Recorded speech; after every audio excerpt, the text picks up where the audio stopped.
All right, everybody, welcome back to the channel. It's Mo Money from the Mo Money Sports Network here with you, and this is episode 8 of The Last Dance.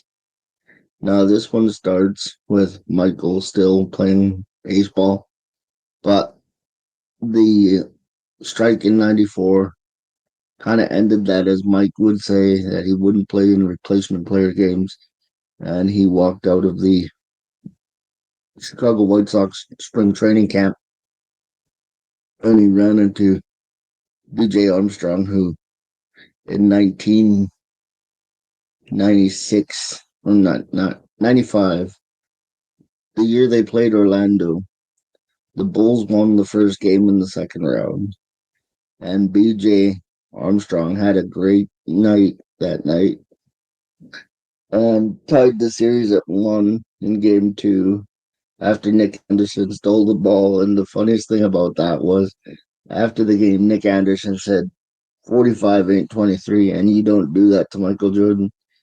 And he came out and he won game 2, but he was still trying to get his legs back, and they lost to the Orlando Magic 4 games to 2.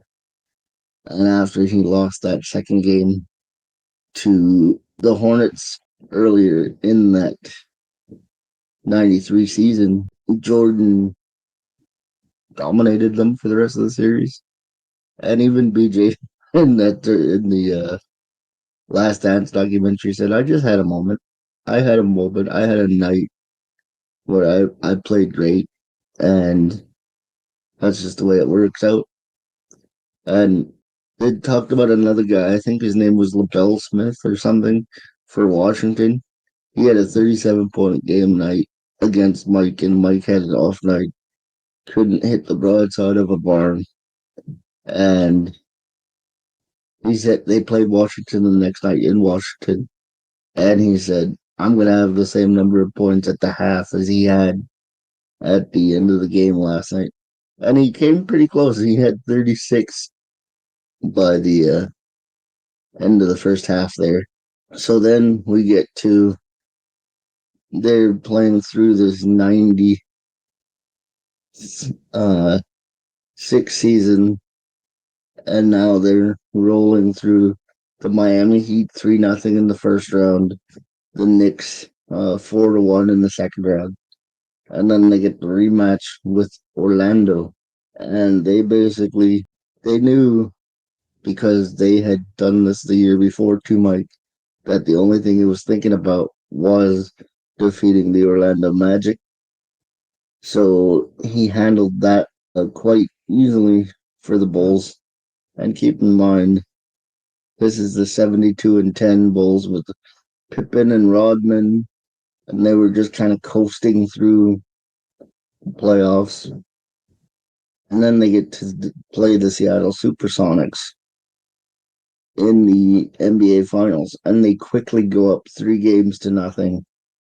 But then the Sonics fight back, because everybody thought that this would just be a David versus Goliath. The Bulls will finish off their 72-10 season with a sweep.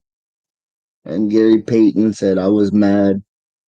And George Karl told him, "I know you can play defense, but I need you to score." But they went down 3-0. And if you're enjoying this content, please don't forget to like this video so it gets out to more people.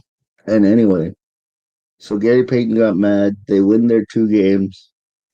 And Jordan's, I believe this game 6 of the finals was on Father's Day. And this was his first finals without his dad. And he went out and won game 6 here to win his first championship after his dad passed away. So Jordan was having a good old time with that. And then you go back to some of the things that happened, because all this happened before Jordan came back. He was filming Space Jam, and he's like, "If I'm going to go back to basketball, I need to practice." And he flew out everybody, and he'd shoot Space Jam all day. as well as play basketball at night to get himself in shape. And if he had a 2 hour break in filming, he said he would go and work out. And this was the infamous season where they had the Steve Kerr Michael Jordan fight, where they were going at it in practice, and Phil wanted to calm him down, so he started calling ticky tack fouls. Michael got mad. He said, "We need to play like this against Indiana, New York, and these tough teams in the Eastern Conference." Because back then, the Eastern Conference was so brutal that Mike thought they needed to be ready. And to his credit, Steve Kerr, who's a little guy who doesn't have nearly as the same talent as Michael Jordan, stood up to him, and Mike kind of punched him in the face and got ejected from practice. And he called Steve, and they talked it out. And Steve was like, "That was probably the best thing I ever did. That was probably the best team I've ever been on." And even when the baseball strike was on, like Bill Winnington would be like, "We knew so." Oh no, it was Judd Bushler. Sorry, Judd Bushler would be like, "We felt something was different." And he asked one of his teammates, "What's going on?" And they simply replied, "The man is back in the building." And then, of course, you know, Michael was preparing to come back to basketball. He had worked out with the Bulls a few times. And this is where we get the press conference, or not the press conference. This is where we get the facts, the famous facts that says, "I'm back."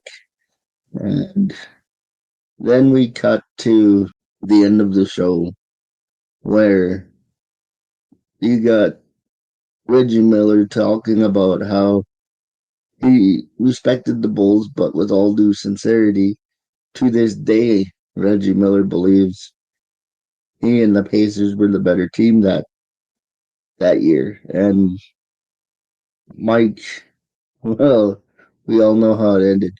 But Reggie did say in his mind he thought he was going to retire Michael Jordan. So, and then we cut to when back to when the Bulls beat the Sonics. And the last image of that series was Mike laying on the floor with a basketball. So the last scene of the episode is they're getting ready to jump it up with Reggie's voiceover in the background that I just talked about. Roll the credits. That's the end of this show. This has been the episode 8 review of The Last Dance. And if you enjoyed it, please hit that like button, subscribe to the channel, and until next time, may your ego come from a place that keeps you humble. I'm Mo Money. Mamba.